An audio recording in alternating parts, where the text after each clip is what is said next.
Hello friends, नमस्कार। एक बार फिर से ज्ञानकोश यूट्यूब चैनल में आप सभी का स्वागत है।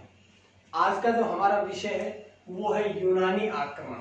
इससे पहले की वीडियो ने जब आप लोगों ने देखी होगी तो उसमें आप लोगों ने ईरानी आक्रमण पढ़े थे, अर्थात जो भारत में विदेशी कुछ आक्रमण हुए थे उन सभी आक्रमणों में सबसे पहले हुआ था ईरानी आक्रमण। और ईरानी आक्रमण के बाद जो आक्रमण होता है वो होता है यूनानी आक्रमण। तो सबसे पहले वीडियो में हम पढ़ चुके हैं अच्छी तरह से विस्तार पूर्वक ईरानी आक्रमण के बारे में। आज की वीडियो में हम पढ़ेंगे यूनानी आक्रमण। अब आप लोगों को मैंने ये चीज जब ईरानी आक्रमण पढ़ाया था तो उस समय मैं बता चुका हूं कि भारत में कौन कौन सा क्षेत्र था जिस क्षेत्र से विदेशी आक्रमणकारी आ सकते हैं। तो आपको पता है ये आप सभी का हिमालय क्षेत्र था, यहाँ से कोई भी शासक नहीं आ सकता था। यहाँ पर मगध साम्राज्य था, मगध साम्राज्य अपना ही विस्तार कर रहा था, तो ये शक्तिशाली और मजबूत शासक था। तो आप लोग इस बात का ध्यान रखिएगा। उसके बाद बचता है ये, तो ये जो क्षेत्र है ये जल मार्ग है और अभी तक किसी भी राज्य की या किसी भी शासक की कोई ऐसी जल सेना नहीं बनी थी जो कि भारत में जल मार्ग से प्रवेश कर सके। अर्थात सिर्फ यही क्षेत्र बचा था जिसके द्वारा कोई भी आक्रमणकारी भारत में आक्रमण कर सकता था। तो इसी क्षेत्र से ही ईरानी आए थे, इसी क्षेत्र से ही यूनानी आए थे, बाद में मुगल भी यहीं से आए और अंत में जब अंग्रेज आते हैं तो वो जल मार्ग के द्वारा आते हैं। तो ये पूरी बातें मैं विस्तार पूर्वक बता चुका हूं। लेकिन ईरानी आक्रमणकारी आते हैं, ईरानियों के बाद जो आते हैं वो आते हैं यूनानी। ईरानी की अगर आपने वीडियो नहीं देखी है तो इससे पहले वो देख लीजिएगा, क्योंकि आज के डिस्क्रिप्शन में मैं उसको डाल दूंगा, आप लोग उसको जरूर देखिएगा। क्योंकि पहले ईरानियों का आक्रमण हुआ था तो पहले ईरानी पढ़िएगा, उसके बाद हम आज पढ़ेंगे यूनानी आक्रमण। तो यूनानी आक्रमण की अगर हम बात करें तो यूनान से सबसे पहले सिकंदर का पिता जो था फिलिप, सिकंदर का पिता फिलिप जो था वो 359 ईस्वी पूर्व में मकदूनिया का शासक बना। मकदूनिया का शासक 359 ईस्वी पूर्व में बना था। कौन? फिलिप। फिलिप कौन था? वो सिकंदर का पिता था। तो सिकंदर का पिता 359 ईस्वी पूर्व में मकदूनिया का शासक बना। अब वो शासक बनने के पश्चात उसने अपने राज्य का विस्तार करना शुरू कर दिया और अपने राज्य के विस्तार करते हुए ही वो 329 ईस्वी पूर्व में उसकी मृत्यु हो गई। 359 में राजा बना, शासक बना। 30 वर्ष पश्चात 329 ईस्वी पूर्व में उसकी मृत्यु हो गई। अब जब उसकी मृत्यु हुई 329 ईस्वी पूर्व में, तो 329 में ही उसका पुत्र सिकंदर अब मकदूनिया का शासक बना।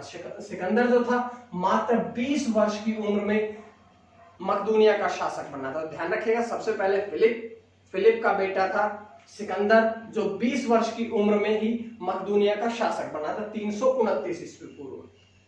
उसके बाद बात करते हैं कि ये अपने गुरु अरस्तु का आशीर्वाद लेकर विश्व विजेता बनने की इसने ठान ली थी। तो यहां से एक क्वेश्चन और भी आता है, बार बार एग्जाम्स में आप लोगों ने देखा होगा कि जो सिकंदर था, सिकंदर का गुरु कौन था? तो सिकंदर का गुरु था अरस्तु। अरस्तु जो था वो और सिकंदर दोनों महत्वाकांक्षी थे।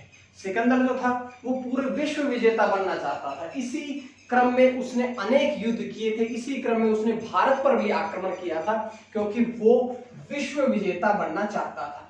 सबसे पहले उसने, क्योंकि ईरान का भारत पर पहले आक्रमण हुआ था यूनान से पहले, तो अपने गुरु के साथ मिलकर के सबसे पहले उसने यानी कि सिकंदर ने ईरान साम्राज्य को ही समाप्त किया। ईरान साम्राज्य जब नष्ट हो गया था तो उसके लिए फिर भारत में आने के रास्ते पूरी तरह से खुल चुके थे। ये बात आप लोग ध्यान रखिएगा। उसके बाद भारत विजय के उद्देश्य से, भारत पर विजय प्राप्त करने के लिए ही सिकंदर जो था वो 326 ईस्वी पूर्व में काबुल होते हुए 326 ईस्वी पूर्व में काबुल होते हुए भारत पहुंचा। और यहां से एक बात और, एक क्वेश्चन बहुत बार बार पूछते हैं कि जब उसने भारत में जब उसका आगमन हुआ तो उसने कौन से पर्वत को पार किया था? तो ये ध्यान रखिएगा, उसने हिंदू कुश पर्वत को पार किया था। हिंदू कुश पर्वत जो है वो हिमालय पर्वत का ही एक छोटा सा हिस्सा है। तो ध्यान रखिएगा, 326 ईस्वी पूर्व में काबुल के रास्ते, काबुल के मार्ग होते हुए सिकंदर जो था वो भारत में आया और भारत में आने के पश्चात उसने हिंदू कुश पर्वत को पार किया। अब एक क्वेश्चन और भी बनता है यहाँ से कि अगर एग्जामिनर थोड़ा डीपली पूछेगा, यहाँ तो आसान सा था कि कौन सा पर्वत पार किया, हिंदू कुश पर्वत पार किया, लेकिन अगर एग्जामिनर कभी कभी कोई डीपली क्वेश्चन पूछता है तो वो ये पूछता है कि हिंदू कुश पर्वत नहीं, बल्कि वो ये पूछता है कि कौन से दर्रे को पार करके उसने भारत में प्रवेश किया था। ये थोड़ा इंपॉर्टेंट रहेगा। तो हिंदू कुश पर्वत का ही खैबर दर्रा को पार करके सिकंदर जो था वो भारत में प्रवेश करता है, और जैसे ही वो भारत में प्रवेश करता है तो उसका सामना होता है तक्षशिला। तक्षशिला के राजा से उसका सामना होता है। तक्षशिला अभी वर्तमान में पाकिस्तान में है, लेकिन यहां का जो शासक था उसका नाम था आम्बी। आम्बी के साथ में उसका मुकाबला होता है। अब आम्बी के साथ मुकाबला नहीं होता है, बल्कि आम्बी जो था वो एक छोटा शासक था। वो सिकंदर की सेना को देखकर ही समझ जाता है कि मैं उसका सिकंदर का सामना नहीं कर पाऊंगा। तो आम्बी ने क्या किया, आम्बी ने सिकंदर के सामने आत्मसमर्पण कर दिया। अब जैसे ही आत्मसमर्पण किया तो सिकंदर ने उसको मृत्यु देने की बजाय उसको छोड़ दिया, और आम्बी के सहयोग से आम्बी ने भी ये कहा कि आप मेरा साम्राज्य लेने की बजाय उसको धन संपत्तियां दी, और ये आश्वासन दिया कि जो आगे का सिकंदर का कार्य रहेगा या आगे का जितना भी आक्रमण सिकंदर करेगा उन सभी आक्रमणों में आम्बी भी सिकंदर का साथ देगा। तो ध्यान रखिएगा, सबसे पहले उसका मुकाबला किससे होता है, आम्बी से होता है, जो कहां का शासक था, तक्षशिला का शासक था। यहां तक का हमने पढ़ लिया है। एक बार हल्का सा रिवाइज करता हूं, फिर हम आगे बढ़ेंगे।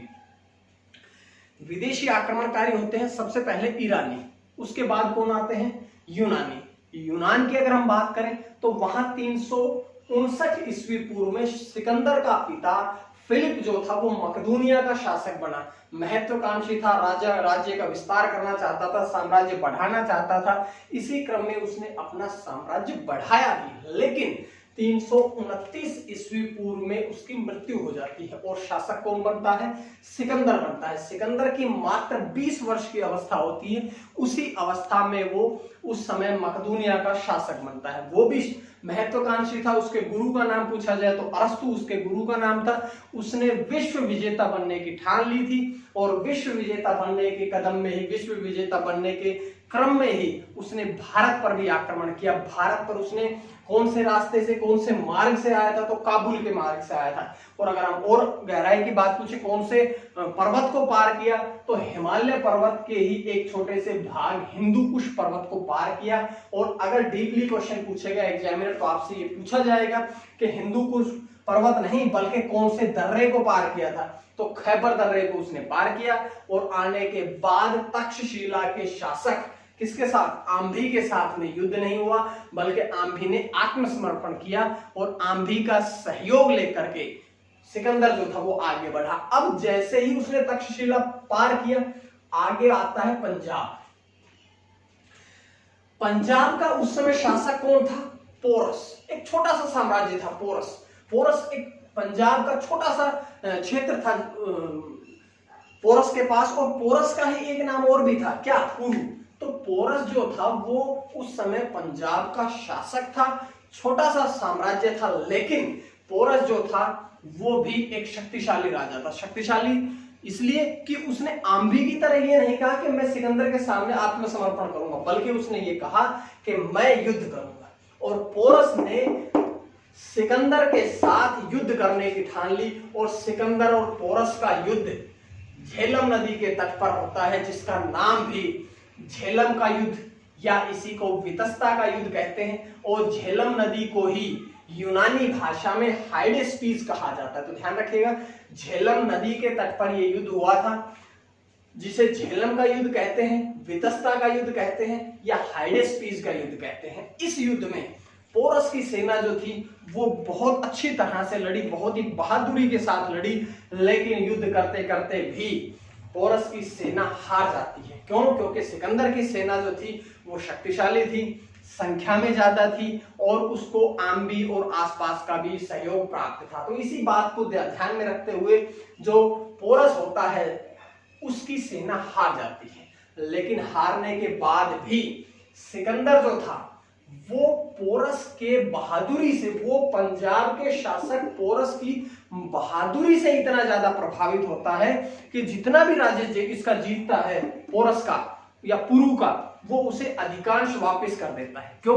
क्योंकि ये जो सिकंदर है, इसने ये देखा कि जो पोरस है, छोटा सा साम्राज्य होने के बाद भी ये पोरस तुम्हारे से हारा नहीं, बल्कि बड़ी बहादुरी के साथ लड़ा है। तो इसी बात को ध्यान में रखते हुए सिकंदर ने पोरस के पंजाब या जितना भी क्षेत्र उसका जीतता है, उसका अधिकांश क्षेत्र पोरस को वापस दे देता है।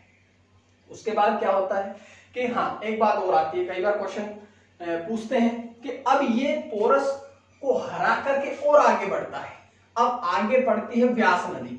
अब व्यास नदी पड़ती है पंजाब के बाद में। अब एक क्वेश्चन पूछता है बहुत बार एग्जाम में कि सिकंदर की सेना ने कौन सी नदी को पार करने से मना कर दिया? तो सिकंदर की सेना ने आगे चल के व्यास नदी को पार करने से मना कर दिया। अब ये क्वेश्चन कहां से आया? व्यास नदी को सिकंदर की सेना ने पार करने से मना क्यों कर दिया? क्या कारण रहे थे जिन कारणों की वजह से सिकंदर की इतनी शक्तिशाली सेना ने इस व्यास नदी को पार करने से मना कर दिया? तो वो कारण पूछते हैं। सबसे पहले तो कारण की बात करते हैं। सबसे पहला कारण कि सिकंदर की सेना जब वहां यूनान से चली, तो चलने के पश्चात रास्ते में और युद्ध करने के कारण वो सेना थक चुकी थी। पहला कारण, थक भी चुकी थी, प्लस जो सेना में जो सैनिक थे, उन सभी सैनिकों को लगभग घाव हो चुके थे, बीमारियां फैल चुकी थी। ये कारण थे, तो इसलिए सेना ने मना कर दिया। दूसरा, भारत और मकदूनिया, क्योंकि यूनान से आए थे सिकंदर के सैनिक, तो यूनान और भारत की जलवायु में बहुत अंतर था। भारत की जलवायु अलग थी, यूनान की जलवायु अलग थी। तो इस परिवर्तित जलवायु में जो सिकंदर की सेना थी, वो अपने आप को एडजस्ट नहीं कर पा रही थी। तो एक दूसरा कारण ये बनता है। उसके बाद क्या कारण रहे होंगे? उसके बाद कारण ये है कि एक ऐसा समय था ये जब बारिश आती है, मॉनसून का समय था, और जब भी मॉनसून का समय होता है तो सदैव नदियों में बाढ़ आती है, और नदियां जो थी वो अपने पूरे उफान पर होती है। इसी कारण से सिकंदर की सेना ने देखा कि व्यास नदी अभी वर्तमान में अत्यधिक उफान पर है, और सिकंदर की सेना ने व्यास नदी को पार करने से मना कर दिया। एक कारण और भी आता है। अब देखिए, यहां एक छोटा सा शासक था पंजाब में, पोरस। इस पोरस के साथ युद्ध करते हुए सिकंदर की सेना ने क्या सोच लिया? सिकंदर की सेना पूरी तरह से थक चुकी। सिकंदर की सेना ने अपना पूरा संघर्ष किया, सिकंदर की सेना ने अपना पूरा जोर लगाया इस छोटे से साम्राज्य को हराने के लिए, पोरस को हराने के लिए। अब आगे किससे लड़ाई करनी थी? इसके बाद, व्यास नदी के बाद, तो मगध साम्राज्य था। मगध साम्राज्य के चर्चे पूरे हर जगह थे। क्यों? क्योंकि मगध साम्राज्य इतना शक्तिशाली था कि इसके चर्चा हर जगह थी। तो सिकंदर की सेना को अंदर ही अंदर ये डर भी महसूस होने लगा कि ये छोटे से साम्राज्य पोरस को हराने में हमने इतना समय लगा दिया है, तो अगर हम यहां मगध से भिड़ेंगे तो फिर क्या होगा? तो सेना में थोड़ा सा डर भी था। और एक कारण ये भी कह सकते हैं हम कि सिकंदर की सेना ने बहुत समय से अपने घर से दूर थी, तो वो अपने घर वापस जाना चाह रहे थे। ये कारण भी लिख सकते हैं। तो इसी क्रम में सिकंदर की सेना ने व्यास नदी को पार करने से मना कर दिया, और इसी प्रकार 325 ईस्वी पूर्व में, 327 में वो चला, 326 में युद्ध हुआ, 325 में उसकी सेना ने, सिकंदर की सेना ने व्यास नदी के तट से ही वापस लौटने का फैसला कर लिया। बहुत एग्जाम्स में, एसएससी या जितने भी आपके एग्जाम आते हैं, उन सभी में एक क्वेश्चन और भी पूछते हैं कि भाई 327 में वो वहां से चला, 26 में युद्ध हुआ, 25 में वो वापस यहां से व्यास नदी के तट से वापस चल पड़ा। तो सिकंदर ने भारत में कितने दिन बिताए? तो सिकंदर ने भारत में लगभग 19 महीने बिताए थे। ये बहुत इंपॉर्टेंट क्वेश्चन है, बार बार एग्जाम में पूछता है कि सिकंदर ने कितने दिन बिताए थे, कितना समय बिताया था भारत में? तो सिकंदर ने मात्र 19 माह तक भारत रहा था। और 19 महीने भारत में रहने के पश्चात, युद्ध करने के पश्चात, जीतने के पश्चात वो व्यास नदी के तट से ही वापस चले जाता है। लेकिन अब यहां देखिए, उसने तक्षशिला जीत रखा है, उसने पंजाब जीत रखा है। अब इन जीते हुए प्रदेशों का क्या? अब वहां से जब 325 ईस्वी पूर्व में वो वापस लौटने लगा तो उसने ये सारे के सारे जीते हुए प्रदेश जो थे, जो उसने भारत के क्षेत्र में जीते हुए थे, वो सारे के सारे जीते हुए प्रदेश अपने सेनापति सेल्यूकस निकेटर को सौंप दिए। अब यहां सेल्यूकस निकेटर को साम्राज्य सौंप करके वो वापस चला जाता है कहां? मकदूनिया में। और हम पढ़ेंगे आगे सेल्यूकस निकेटर और चंद्रगुप्त मौर्य के बीच में युद्ध होता है, इनकी बेटी की शादी होती है चंद्रगुप्त मौर्य से, तो वो हम मौर्य वंश में पढ़ेंगे। अगली वीडियो मौर्य वंश की रहेगी, उसमें हम इनके बारे में अच्छी तरह से पढ़ेंगे। लेकिन अभी तक इतना ही कि जो भारत में प्रदेश जीता था उस प्रदेश को सेल्यूकस निकेटर से सौंप दिया और सिकंदर जो था वो वापस चला गया। अब ये सिकंदर था, आया स्थल मार्ग से था, भारत के उत्तर और पश्चिम क्षेत्र से इसने प्रवेश किया था। लेकिन जाते समय सिकंदर ने क्या किया कि अपनी सेना को दो भागों में बांट दिया। पहली जल सेना और दूसरी स्थल सेना, कि जैसे आए थे वैसे ही वापस चले जाएंगे और एक जल मार्ग से भी जाएगी। तो ध्यान रखिएगा, सिकंदर ने अपनी सेना को कितने भागों में बांट दिया? दो भागों में। और जो जल मार्ग था वो अपने जल प्रधान सेनापति निर्याकस को सौंप दिया, और जो स्थल मार्ग था उसका नेतृत्व स्वयं सिकंदर ने अपने हाथ में लिया और अपने साथ साथ क्रेटेरस, दोनों के हाथ में इस नेतृत्व लिया, संभाला, और स्थल मार्ग से वो यहां से फिर वापस हो जाते हैं। ध्यान रखिएगा, जल मार्ग से निर्याकस और स्थल मार्ग से सिकंदर स्वयं अपने हाथों में नेतृत्व लेता है और सेना को वापस चल पड़ता है। इसी क्रम में अब जब वो वापस हुआ था 325 में, तो वापस जाते समय 323 ईस्वी पूर्व में, मात्र 33 वर्ष की उम्र में, 323 ईस्वी पूर्व में मात्र 33 वर्ष की उम्र में सिकंदर की बेबीलोन में मृत्यु हो जाती है। एक महान शासक जो 20 वर्ष की उम्र में शासन राजा बना और 33 वर्ष की उम्र में 323 ईस्वी पूर्व में बेबीलोन में उसकी मृत्यु हो जाती है। तो यहाँ पर सिकंदर का जो विश्व विजेता बनने का अभियान था वो यहाँ पर ही 323 ईस्वी पूर्व में ही समाप्त हो जाता है। तो यहाँ पर सिकंदर की मृत्यु कहाँ हुई? बेबीलोन में। एक और क्वेश्चन आ सकता है कि बेबीलोन, उसकी मृत्यु कहाँ हुई थी? तो सिकंदर की मृत्यु हुई थी बेबीलोन में। अब यहाँ से एक दो क्वेश्चन और भी पूछ सकता है। जैसे अगर आपसे पूछता है, जब एग्जामिनर बहुत बार घुमा के या बहुत डीपली जाने का प्रयास करता है, तो वो पूछता है कि भारतीय भूभाग पर, भारतीय क्षेत्र पर सिकंदर द्वारा अंतिम विजय कहां प्राप्त की गई? तो अंतिम विजय उसने कहां प्राप्त की थी? पाटल राज्य पर। और एक और कि सिकंदर ने कितने शहर, कितने नगर बसाए थे? तो सिकंदर ने 3 नगर बसाए थे, जिसमें सबसे पहला क्या नाम है? सिकंदरिया। अपने नाम से ही उसने एक नगर बसाया जो कि भारत के बाहर है। नाम क्या है उसका? सिकंदरिया। और दूसरे राज्य की बात करें तो दूसरा जो नगर था उसका नाम है निकैया। निकैया जो है, इस निकैया का स्वयं का अर्थ भी होता है विजय प्राप्त करना या विजय। निकैया का स्वयं का अर्थ है विजय। अब इस शहर की उसने स्थापना करी थी जब पोरस पर विजय प्राप्त करी। जब पोरस पर विजय प्राप्त करी, पोरस या पुरु पर विजय प्राप्त करी, पंजाब पर विजय प्राप्त करी, तो उसी विजय प्राप्ति के उत्कर्ष में या उसी विजय प्राप्ति के उत्सव के तौर पर उसने निकैया शहर की स्थापना की। और तीसरा शहर कौन सा था? तीसरा शहर है बहुकेफला। बहुकेफला क्या है? बहुकेफला उसके घोड़े का नाम है। ये जो उसका घोड़ा था बहुकेफला, ये झेलम के युद्ध में मृत्यु उसकी हो जाती है। और जब झेलम के युद्ध में उसके घोड़े बहुकेफला की मृत्यु हो जाती है तो झेलम नदी के तट पर ही वो अपने घोड़े के नाम पर एक नए साम्राज्य, एक नए नगर या शहर की स्थापना करता है, जिसका नाम भी क्या रखता है? वो बहुकेफला। तो ये सारे क्वेश्चन थे जो कि आपके सिकंदर या यूनानी आक्रमण से संबंधित एग्जामिनर पूछ सकता है।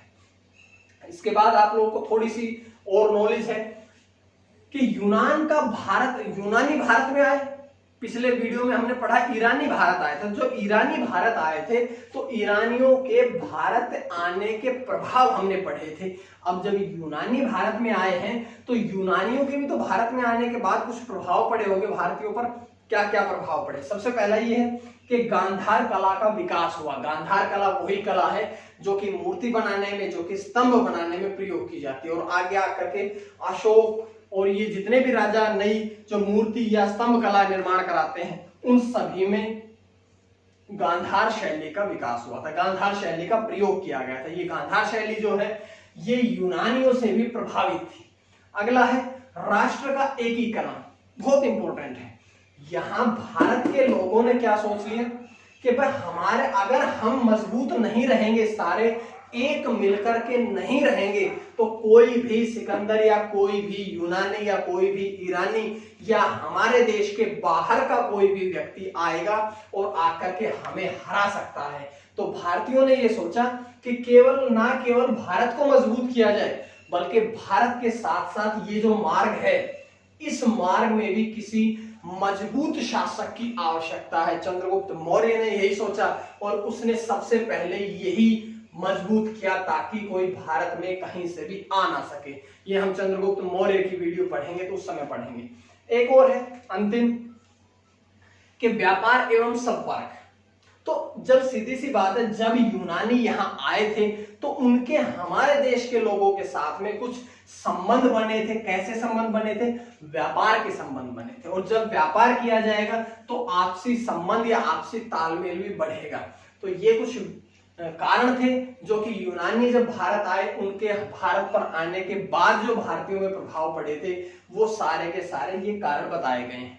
तो उम्मीद है आप लोगों को वीडियो पसंद आई होगी। एक बार आप स्क्रीनशॉट ले सकते हैं या आप लोग इसको देख लीजिएगा। उसके बाद ध्यान रखिएगा, इसके डिस्क्रिप्शन में मैं और भी पिछली वीडियोस डाल दूंगा, आप लोग पढ़ लीजिएगा उसको भी। इससे पहले यूनानी आक्रमण से पहले ईरानी आक्रमण जरूर पढ़िएगा, तभी आपको यूनानी आक्रमण समझ में आएगा। एग्जाम में एक क्वेश्चन यहां से हमेशा आता है, तो आप लोग इसको जरूर पढ़िएगा। एक बार पढ़िएगा, समझ में नहीं आता है तो रिवाइज करिएगा ताकि आप लोगों को अच्छी तरह से समझ में आए। तो आज के लिए इतना ही। मां सरस्वती की कृपा आप सभी पर बनी रहे। आप सभी का बहुत बहुत धन्यवाद।